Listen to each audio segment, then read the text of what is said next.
부동산을 전문으로 하고 있는 변호사입니다. 뭐 연차는 한 20년 차쯤 되고요. 우리 회사하고는 이제 제가 고문 관계에 있기 때문에 강의를 좀 의뢰받아서 이렇게 오게 됐는데, 오늘 뭐 고민하다가 경매와 아무래도 관련된 부분이 좀 뗄 수 없는 부분이라고 하는 부분이 바로 뭐 명도, 우리가 이제 법률적으로 인도라고 하는데 이 명도 부분이 아닐까 싶어서 명도에 대해서 좀 뭐 1시간 정도 이야기해 볼까 합니다. 이게 명도가 여러분들이 또 쉽게 생각하는 분들은 또 쉽게 생각하시는 분도 계시고, 또 어찌 보면 또 굉장히 어려운 부분 같기도 하고, 이렇게 약간 여러 가지 생각하기 나름인 것 같아요, 명도가. 그런데 적어도 이제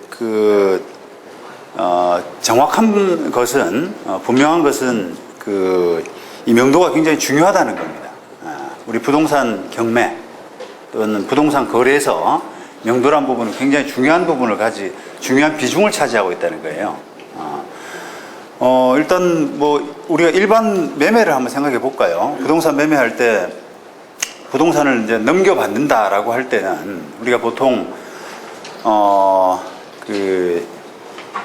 이 소유권 이전 등기를 뭐 받고 우리가 돈을 건네고, 그게 이제 일종의 마무리를 보지 않습니까? 그런데 거기에 이제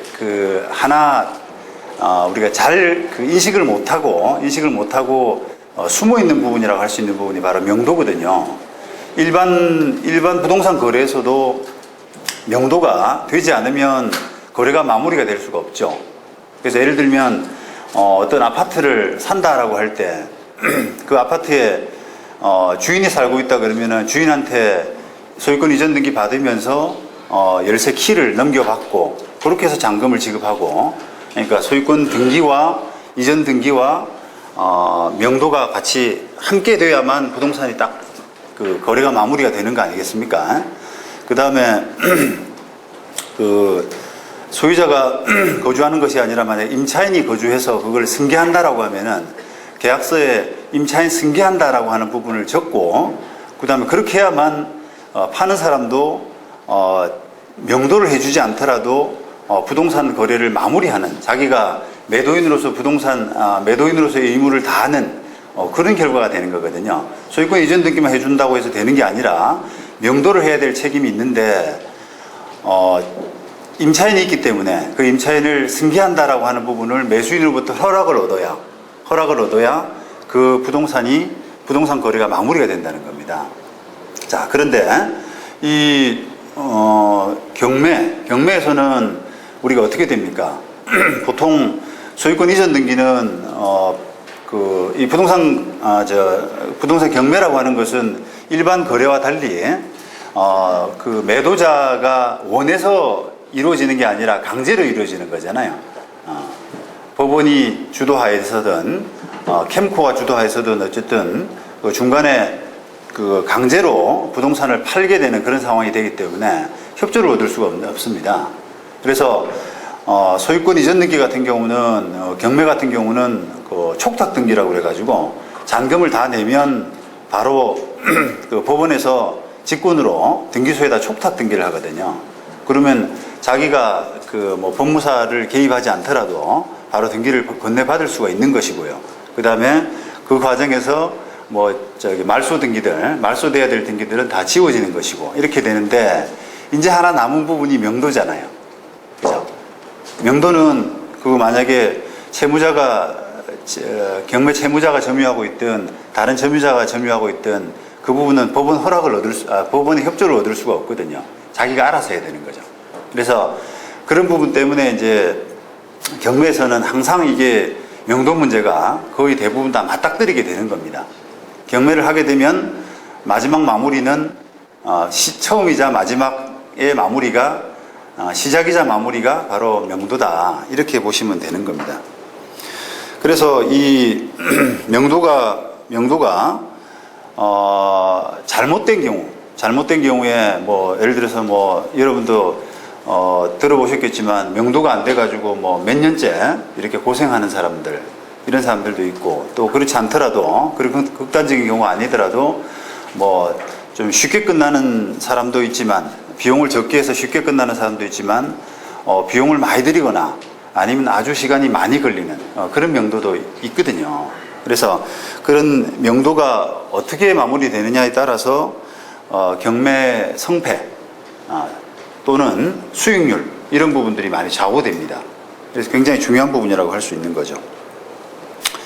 자, 제가 그냥 쉽게 이야기해서 이제 우리가 그 명도라고 이렇게 말씀드렸는데, 용어를 조금 정리하자 그러면 명도는 법률적인 용어가 아니고 인도라고 합니다. 인도. 건물 인도, 토지 인도 이렇게 해서 그 인도라는 용어를 법적으로는 쓰게 되는데요. 어쨌든 남이 가지고 있는 점유를 내가 가지고 오는 것, 내 앞으로 옮기는 것, 이것을 바로 인도라고 해요.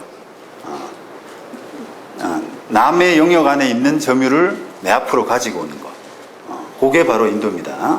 그래서 요거 명도 이야기하기 전에, 인도 이야기하기 전에 용어상으로 한번 그 퇴거라는 부분하고도 한번 비교를 좀 해야 되는데, 우리가 뭐 방송 같은 데 보면은 그냥, 또는 일반인들이 뭐 퇴거라는 용어를 그냥 인도하고 막 섞어 쓰기도 합니다. 그런데 그 부분은 좀 법적인 부분에서는 틀린 거예요. 인도와 그 퇴거는 명백히 다릅니다. 인도는 남의 점유하에 있는 점유를 나 앞으로 옮기는 것이라고 아까 말씀드렸는데, 퇴거는 그냥 남의 점유를 배척하는 것, 내 앞으로 옮기는 것이 아니라요, 남의 점유를 배척하는 것, 이렇게 보시면 되거든요. 그럼 그게 과연 무슨 차이냐? 한번 예를 들어 볼게요.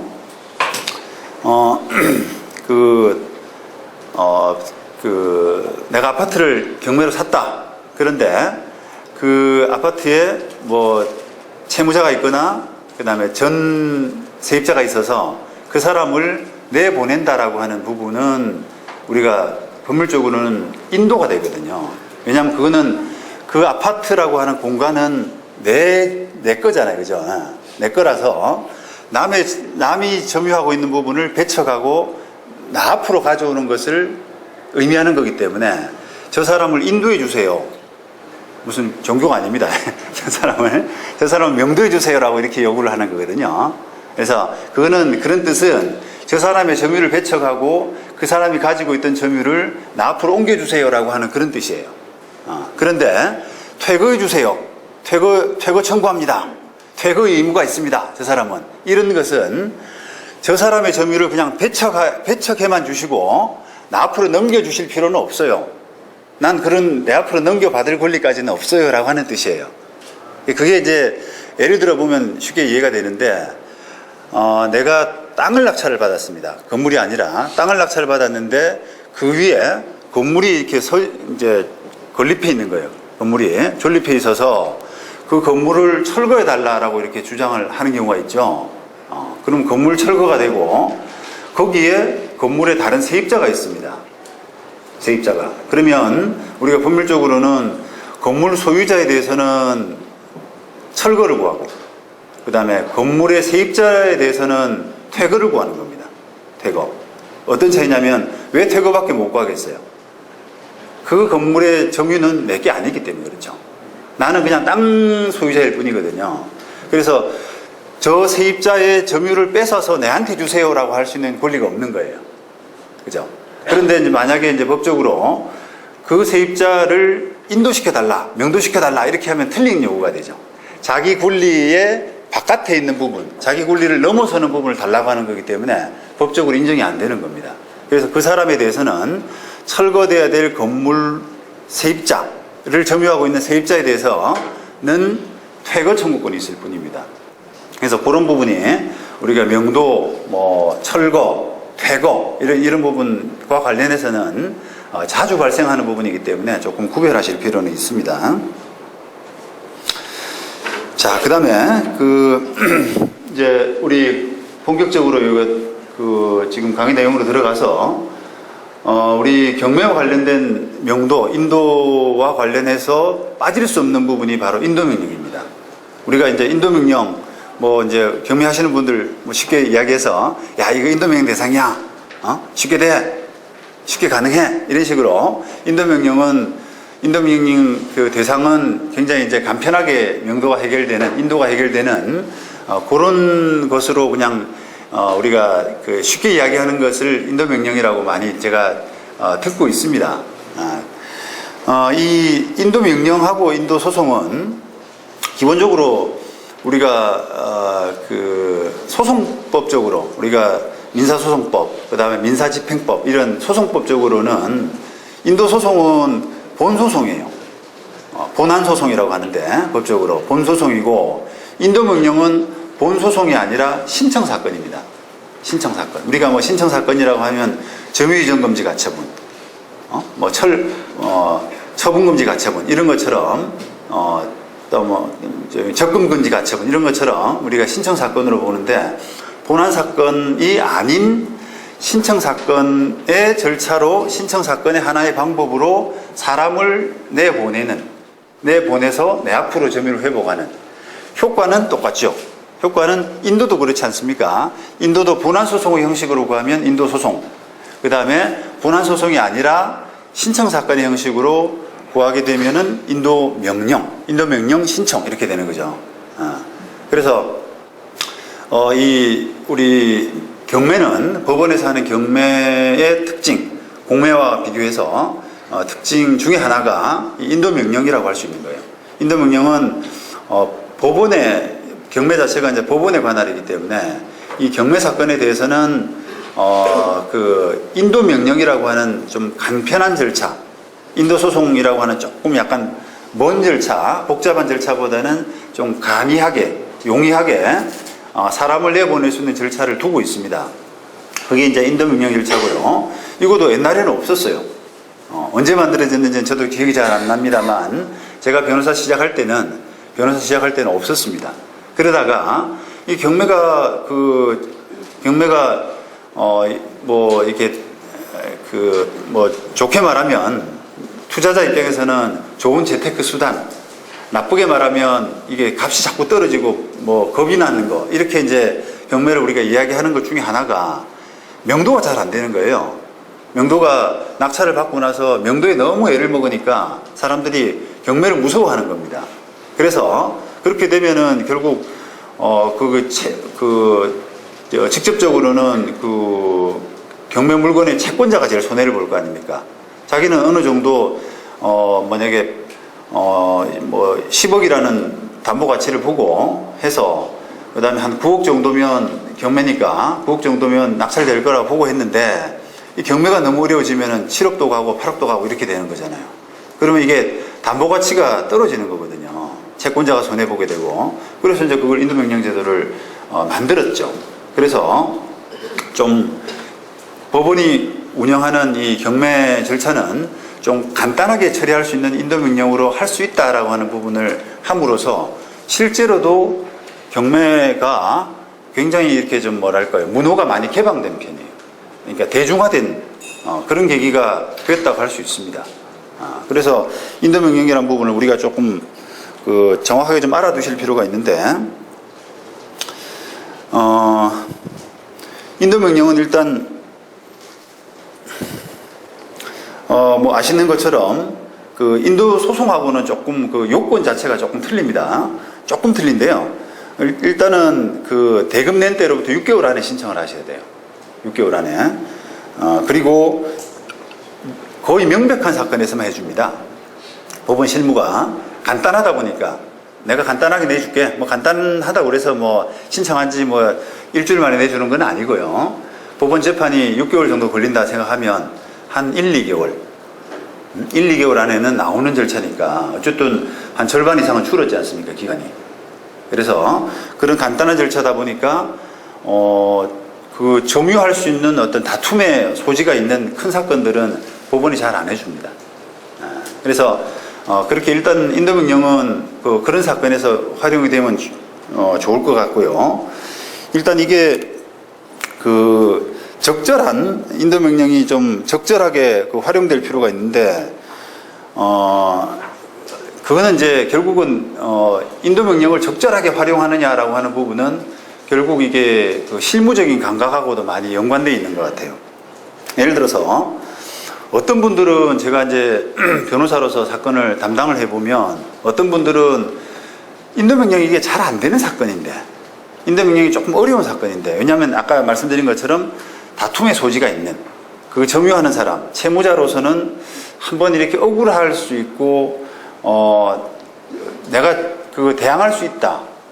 저 소유자의 낙찰자의 인도 청구에 대해서 내가 대항할 수 있다라고 한번 해볼 만한 그런 그 소위 뭔가 이렇게 거리가 있는 그런 사건인데도 불구하고 인도 명령에만 집착하다가 인도 명령도 우리가 그냥 쉽게 생각해서 아까 제가 1, 2개월 정도 되면 나온다라고 이렇게 말씀드렸는데 복잡한 사건은 공방을 하거든요. 복잡한 사건은.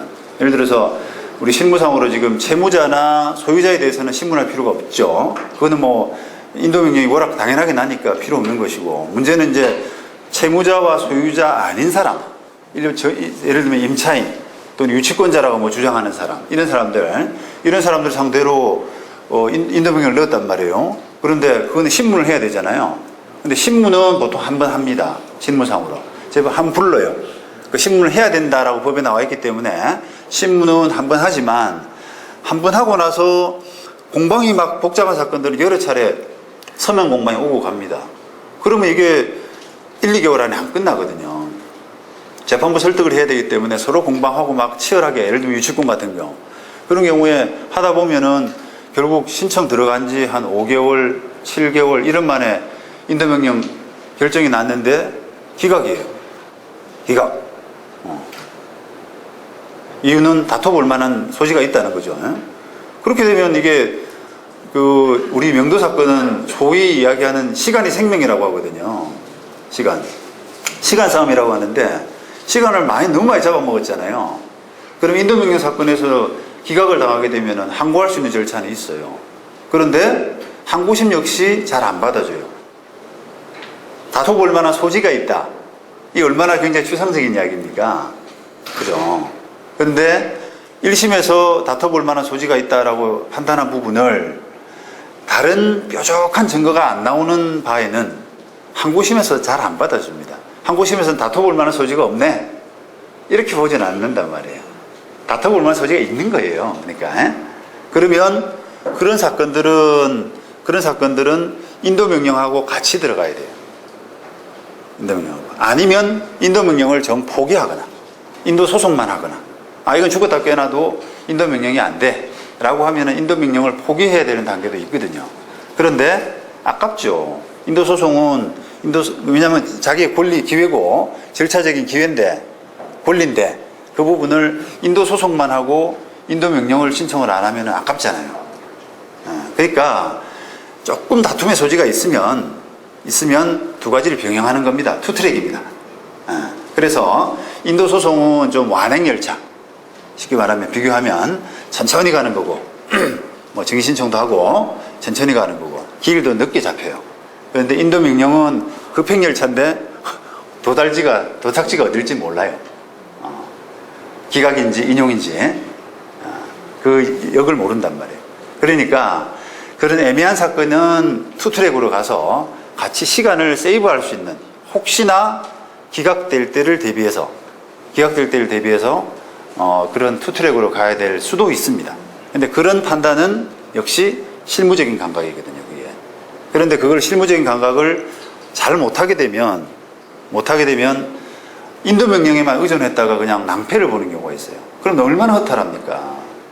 6개월 만에 결정이 딱 났는데 기각 이렇게 되면 그럼 새로 시작해야 되잖아요. 인도소송은 또 그만큼 이상의 시간이 걸리거든요. 그리고 이렇게 본안소송은 신청사건하고 다르게 여러 가지 절차가 되게 좀 엄격합니다. 송달이 안 되고 이러면 공시송달 절차도 많이 밟고요. 그러면 채무자가 그걸 모르겠어요? 뭐라도 지푸라기라도 잡고 뭔가 버텨야 될 사람이 그거 모르겠습니까? 피하고 도망 다니고 그렇게 하거든요. 그럼 본안 사건은 주구장창 늘어지고 또 게다가 인도명령까지 이겼단 말이에요. 그런 기가 살아가지고, 그러니까 이제 명도가 이게 더 이렇게 곤란해지는 겁니다. 그러니까 이게 잡기 위해서, 대상물을 잡기 위해서 상대방을 사냥하기 위해서 그물을 2번 투척해야 될 때도 있다는 거예요. 예.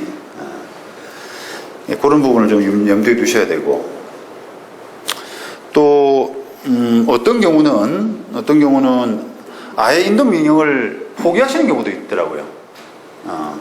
인도명령이 될 사건인데 인도명령을 포기하고 인도소송으로만 하시는 분도 계세요. 특히 이제 우리가 유치권 같은 경우가 뭐 그런 경우가 제법 있어요. 유치권은 우리가 실무 법조인들도 유치권은 경험상으로 인도명령이 잘 안 나. 왜냐면 그건 복잡하고 뭐 주장할 게 또 많고 이렇기 때문에 그건 법원에서 잘 안 내주더라 이렇게 생각하고 인도명령 절차를 아예 안 하고 인도소송으로만 덤비는 경우가, 인도소송으로만 진행하는 경우가 있는데, 저는 그것도 조금 어떤 경우에는 좀 잘못된 판단이 아닌가. 인도명령도 유치권도 인도명령이 날 때가 있더라고요. 주장을 잘하고 하면 이 어마어마한 뭐 10억, 수십억, 100억 이렇게 걸린 사건도 인도명령으로 떨어집니다. 인도명령으로. 그럼 얼마나 이제 우리 낙찰받은 입장에서는 통쾌해요. 그죠? 그리고 이게 인도명령이 또 무서운 게, 인도명령이 한번 나면 잘 안 뒤집어져요. 인도명령 나면 바로 이제 집행력이 생기지 않습니까? 소위 말하면 집달리 데리고 들어갈 수가 있거든요. 그런데 집행정지 제도가 없어요. 집행정지 신청할 수 있는 제도가 없습니다. 그러다 보니까 유일한 그 방법은, 인도명령을 막을 수 있는 유일한 방법은 빨리 항고심 결정이 나야 돼요. 취소가 돼야 되거든요. 제1심 결정을 취소한다라고 하는 항고심 결정을 빨리 받아내야 되는데, 항고심은 대체로 보면은, 실무상으로 보면 너무 느긋해요. 기록이 어디 있는지도 잘 모르는 경우가 있더라고요. 제가 이제 급해가지고 1심 인도명령에서 져서 집행당할 것 같으니까 너무 급해서 막 결정 안 나고 막 서류를 이게 많이 넣잖아요. 이거는 뭐 취소돼야 된다, 법원의 직권으로 집행정지를 해야 된다, 이렇게 막 서면을 넣고 했는데 해서 답이 없어요. 그래서 법원 판사를 한번 찾아가 보면 그 기록을 아직 못 봤는데, 그래서 어디 있는지 모르겠다고 실무관 보고 좀 찾아오라 했다고, 이런 경우가 있더라고요. 근데 그게 우리 이제 재판의 실무를 좀 정확히 알아야, 이게 인도명령은 한번 잘못 나게 되면 항고심에서 절차가 좀 바로잡기 힘들다. 이런 부분을 염두에 두고 계신다면 인도명령의 그 1심이 얼마나 또 파워풀합니까? 그죠? 인도명령이 굉장히 어마어마한 거거든요. 그래서 이게 어떤 경우는 이게 아주 정치하게 또 아주 큰 금액이 걸린 명도 부분을 인도명령으로 해치우는 경우가 있어요. 낙찰자 입장에서는 아주 그냥 회제를 부르는 거죠. 아주. 그래서 여러분들이 그 명도와 관련해서는 이제 그런 부분들을 조금 인도명령의 중요성, 이런 부분들을 좀 염두에 두실 필요가 있습니다.